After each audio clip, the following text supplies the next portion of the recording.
കൊച്ചി തീരത്തിനടുത്ത് അറബിക്കടലിൽ MSC Elsa ചരക്ക് കപ്പൽ മുങ്ങിയതിൽ കമ്പനിക്ക് അന്ത്യശാസനവുമായി കേന്ദ്ര സർക്കാർ. എണ്ണച്ചോർച്ച തടയാൻ 48 മണിക്കൂറിനുള്ളിൽ നടപടി തുടങ്ങണമെന്നാണ് നിർദ്ദേശം. നടപടികൾ വൈകിപ്പിച്ച് ഇന്ത്യൻ തീരത്തെ ആഘാതത്തിലാക്കിയെന്ന് MSC കമ്പനിക്ക് നൽകിയ നോട്ടീസിൽ പറയുന്നു. ഇതിനിടെ MSC എൽസ 3 കപ്പലിലെ ആദ്യ ഇന്ധന ചോർച്ച അടച്ചു. ഷഫീദ് റാവുത്തർ വിവരങ്ങളുമായി.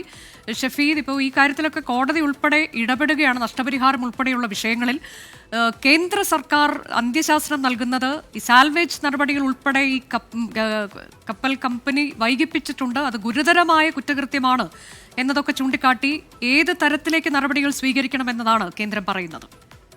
ഈ വിഷയത്തിൽ കേന്ദ്ര സർക്കാരും MSC കമ്പനിക്കെതിരെ നടപടിക്ക് തുടക്കമിട്ടു എന്നുള്ളതാണ് ഏറ്റവും പ്രധാനപ്പെട്ട കാര്യം. അതിൽ ഈ കപ്പൽ അപകടം ഉണ്ടായാൽ പാലിക്കേണ്ട പ്രധാനപ്പെട്ട നടപടിക്രമങ്ങൾ MSC മെഡിറ്ററേനിയൻ ഷിപ്പിംഗ് കമ്പനി പാലിച്ചിട്ടില്ല എന്നുള്ളതാണ് കേന്ദ്ര ഷിപ്പിംഗ് മന്ത്രാലയം MSCക്ക് അയച്ച നോട്ടീസിൽ പറയുന്ന പ്രധാനപ്പെട്ട കാര്യം. മറ്റു കാര്യങ്ങൾ ഇന്ത്യൻ തീരത്തെയും സമുദ്രാവാസ വ്യവസ്ഥയും കടുത്ത ആഘാതത്തിലാക്കി.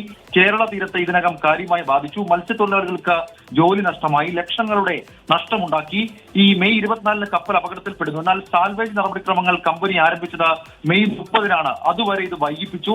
തുടക്കത്തിലെ കാലതാമസം വലിയ തിരിച്ചടി ഉണ്ടാക്കിയെന്നും എണ്ണച്ചോർച്ച നീക്കുന്നതിന് അടിയന്തര ഇടപെടൽ വേണം എന്ന് MSCയോട് ആവർത്തിച്ച് ആവശ്യപ്പെട്ടിട്ടും കമ്പനിയുടെ ഭാഗത്ത് നിന്ന് അതുണ്ടായില്ല എന്ന കുറ്റപ്പെടുത്തൽ കൂടി ഈ നോട്ടീസിൽ പറയുന്നുണ്ട്. മാത്രമല്ല 48 മണിക്കൂറിനുള്ളിൽ എണ്ണച്ചോർച്ച നീക്കുന്നതിനുള്ള നടപടി തുടങ്ങണം എന്നുള്ളതും ഒരു നിർദ്ദേശമായി കേന്ദ്ര ഷിപ്പിംഗ് മന്ത്രാലയത്തിന്റെ ഈ നോട്ടീസിൽ പറഞ്ഞിരുന്നു. അതിന്റെ അടിസ്ഥാനത്തിൽ ഇപ്പോൾ ഈ കപ്പലിൽ നിന്ന് എണ്ണച്ചോർച്ച തടയാനുള്ള ആദ്യഘട്ട നടപടികൾ ആരംഭിച്ചിട്ടുണ്ട്. ഇക്കാര്യങ്ങൾ ചെയ്തില്ലെങ്കിൽ BNS പ്രകാരവും ദുരന്ത നിവാരണ നിയമപ്രകാരവും നടപടിയെടുക്കുമെന്നുള്ള മുന്നറിയിപ്പ് കൂടി MSC കമ്പനിക്ക് കേന്ദ്ര ഷിപ്പിംഗ് മന്ത്രാലയം നൽകുന്നുണ്ട്. അനുജ, ശരി. MSC എൽസ 3 കപ്പൽ കമ്പനിക്കാണ് കേന്ദ്രത്തിന്റെ അന്ത്യശാസനം.